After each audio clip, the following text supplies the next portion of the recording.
আসসালামু আলাইকুম। আজকে আপনাদের জন্য নিয়ে আসলাম নতুন আরেকটি রান্না, পটল দিয়ে চিংড়ি মাছ। প্রথমে চিংড়ি মাছটাকে সুন্দর করে ভেজে নেব। চিংড়ি মাছটা ভাজলে তরকারিতে চিংড়ি মাছের একটা সুন্দর একটা ঘ্রাণ আসে। চিংড়ি মাছটা ভালো করে ভেজে নিব। চিংড়ি মাছটা ভাজা হয়ে গেছে।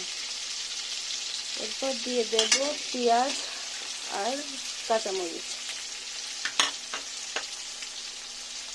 দিয়ে এর সঙ্গে ভালোভাবে ভেজে নেব, হালকা ভাজবো।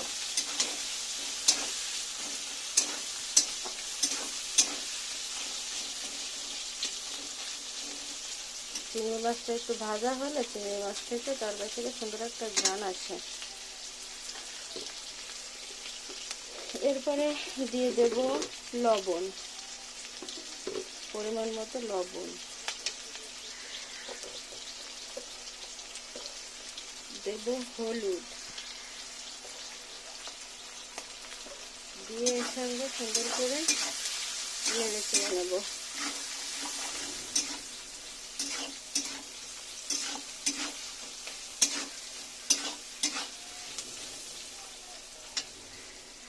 সুন্দর করে নেড়ে চেড়ে নিয়েছি। এরপর আস্তে আস্তে দিয়ে দেব পটল, আলু আর কাঁঠালের বিচি একসঙ্গে।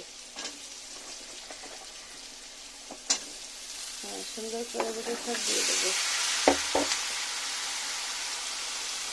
দিয়ে সঙ্গে সুন্দর করে কষায় নিতে হবে।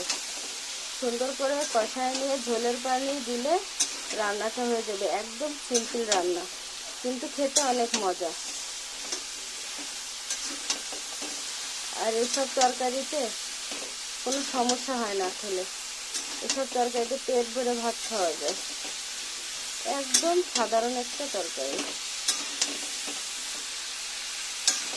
এভাবে আমি পটলটাকে সুন্দর করে কষায় নেব। নিয়ে তারপরে কষানো হয়ে গেলে ঝোলের পানি দেবো। ঝোলের পানি দিলেই ব্যাস তরকারি রেডি। আপনাদের ভালো লাগলে অবশ্যই সাবস্ক্রাইব করে দেবেন আর ভিডিওটা একটি লাইক দিয়ে দেবেন।